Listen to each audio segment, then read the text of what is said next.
Veve is working its way to becoming one of the best NFT platforms out there. But of course, it's still got a long way to go. And that's why today I'm going to give my opinions on how I believe they can improve the marketplace tenfold to make it stand out and truly become mass adoption ready. Let's get into it. Welcome in everyone, my name is Andy and I appreciate you taking some time out your day to come and watch this video on the channel. Just before we get started, this isn't financial advice, just my own experience. Thank you to all the patrons who continue to support me in this journey so far. We all know Veve's marketplace isn't the best thing in the world right now. There's definitely some things that they've improved on massively, which has been great to see, but we can definitely take some aspects from other sites that do trading really well within marketplaces.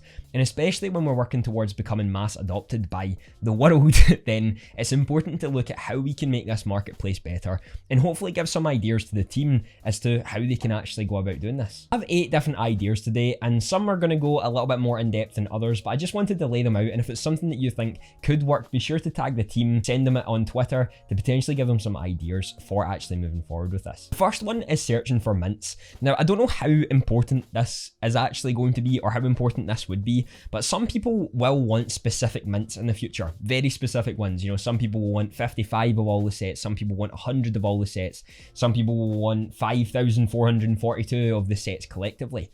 And maybe they're going to add something in where if you have all the same mint numbers, you can go into this special drop.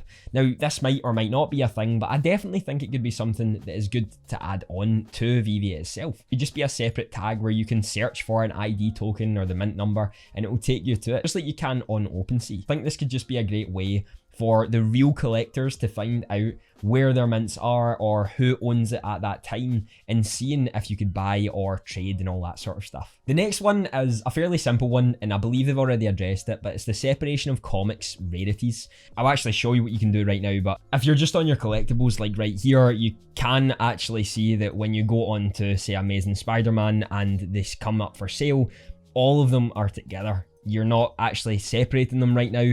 If you put price high to low, you can see the common and the secret rare together. Now, I know in the marketplace itself, this is different and you can search separately, but it will just be a good addition to have to know that they're all separated by the comic books that you'd like, and then you can see them all easily and be able to search for them in that way. The next one is an actual search feature for NFTs.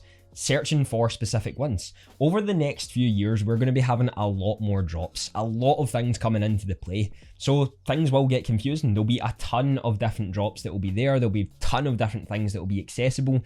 And if someone's coming in for the first time and they want to see if Veve hold Batman or Veve hold Pikachu when Pokemon's announced, people are going to want to search for specific things. And I think a search feature for particular NFTs, whether that be comics or collectibles, would be a really great way of doing that and just allowing someone to search for what they're genuinely looking for. You could also fit these into sort of subcategories as well. So for example, if you searched for Batman, it would show you season 1 Batmans and then season 2, and you could click on certain seasons and then you could click on certain categories for those certain seasons, and then you'd find the ones you're looking for, because then you're able to see, okay, maybe what one's more rare, what has more mints, and all that sort of stuff. A search feature could definitely be introduced with a catalogue within that search feature to help people navigate through the site a little bit more, especially when more and more drops are happening over the next few years. Now, this is one I definitely want to see happen in the near future, and that is a mint range search. Because right now, when you're trying to search for low mint comics, it can be a pain. I have scrolled through probably about 60 or 70 pages of the comics to get to maybe like 1,500 or 2,500 mint to see if I can search for any that are low price, that I can get them off the market, have them for long-term holds. So having mint range searches will be so much more beneficial in the long run by searching for between 100 and 600 or 2,000 and 4,000, because then you're going to find which ones are fitting your category and what sort of price range they often come under. Right now, I know the market is a little bit hard when you're trying to scroll down, because once you get to like the 70 or 80th sort of scroll down when it has to refresh, it takes forever to load the comic or load the collectible and then purchase the collectible. Seriously, it is not fun. No one wants to do that. I know over time, as they'll get better with the processing of the app and people actually doing this, then it will become better, but a mint sort of range selection will be such a good addition for the future for this. I think this one will be one of the best additions if Veve choose to add it, and I think it could be a game changer for the search features. Number 5 is season searches. I would really like to see season searches in the future, because as we've spoken about before, there's going to be just so many NFTs on the platform that it will be hard to find out, what is which. And yes, you can click on the collectible and then scroll down and it says season 1, season 2 right now, but when we get to season 13 and 14, then it's going to be a little bit harder to distinguish everything. So I think in the future, when we see a search bar or something searching in categories, we separate it by seasons where you can see which were released when. Now, there's a lot of different ways that you can go about doing this and optimize it in the best way. I can think of a few already, and I'd love to hear your thoughts in the comments about it, but a season search I think could be a great addition, just to add, to allow people to see, okay, I really want a season 1 set, that's what I want to go for, and then you search for that season 1 set and you're able to actually see the full set laid out, the prices for them and all that sort of stuff. There's a lot of other things that you could do with it, but I really believe that could be something that is a great addition to the marketplace. Number 6 is something that's been added, but I think it could be done in a little bit of a better way, a more detailed route, and it was the notifications for when something's put on the market. I'm not too sure how well this could go down, but it's just a thought where you put on something for a notification that when Harley Quinn Season 1 FA comes on the market from between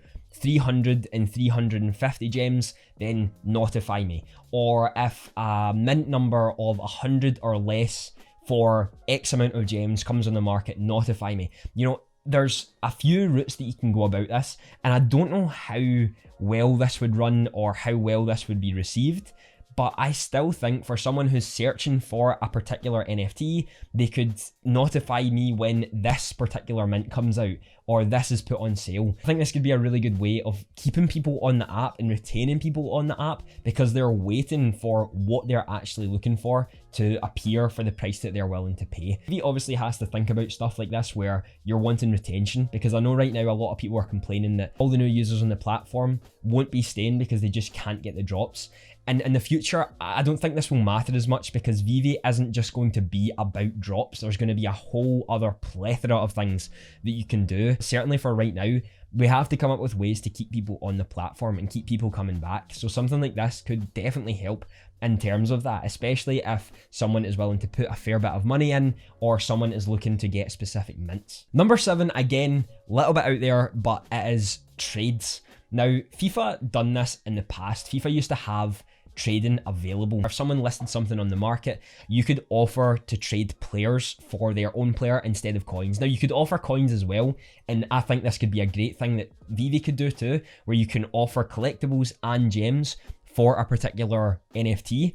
I don't know exactly how they could work it in the best way. I don't know if you could offer even things that weren't listed, but having trade offers is such a fun experience. And I know I always wanted FIFA to bring trading back, where you could trade players for others, because it not only allowed you to trade with friends and have a player for a specific amount of time, but it allowed you to not have to sell everything to then get the gems and be taxed on that sale to then buy the NFT that you're wanting. Instead, you could trade 4 different NFTs for their one NFT that you've been really looking for a while. I think this just offers such a great community feel to trading, because you can offer some things, you can give things that people are looking for. And in the future with the Veveverse, if you've got specific NFTs that you really need and your mates has 2 just outpriced at the moment, maybe your friend could lend you it for a week or so, and then you can have that NFT, you can get into the special event where you can watch a movie or something together, and then you can trade it back. There's so many things that you could do with trades,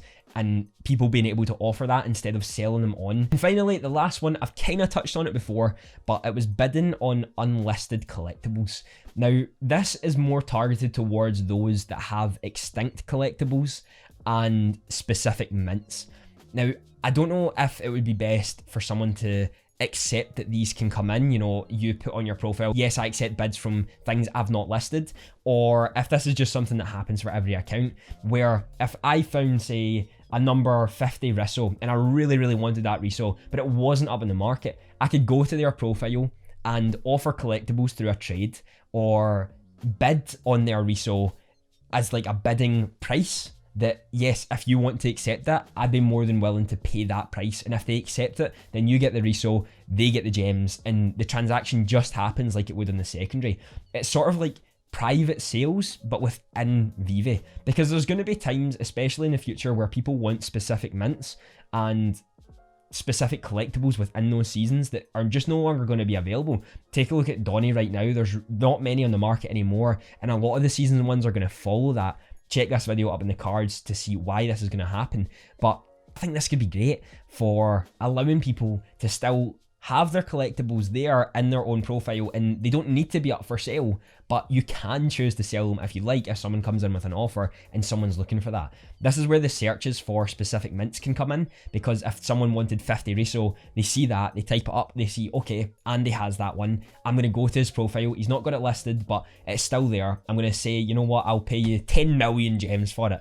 And they say, you know what, yeah, I'm okay with actually doing, and they allow you to buy it, you get the reso, they get the gems, and the transaction just happens like it would on the normal market, except it's just private within Veve itself and not actually active on the marketplace. I just think that's another thing that could be great to add to the market and have something a little bit more unique when people are willing to sell but just can't be bothered putting them on the market. That was the 8 things I believe Veve can do in regards to the marketplace and how to actually improve it over the long run. I would love to hear some of your thoughts on that. I want to take a second again to thank all of the patrons. There's still the special offer going on. By becoming a patron, you get a free NFT, and for anyone who's even not a part of the patron, all you have to do is go and like the post. There's a free Batgirl giveaway going on, and there's going to be more giveaways going on each month. So if you want that, be sure to go and check out. The link is down in the description. I know the video on the screen right now will be something you'll love to watch. Have a fantastic day.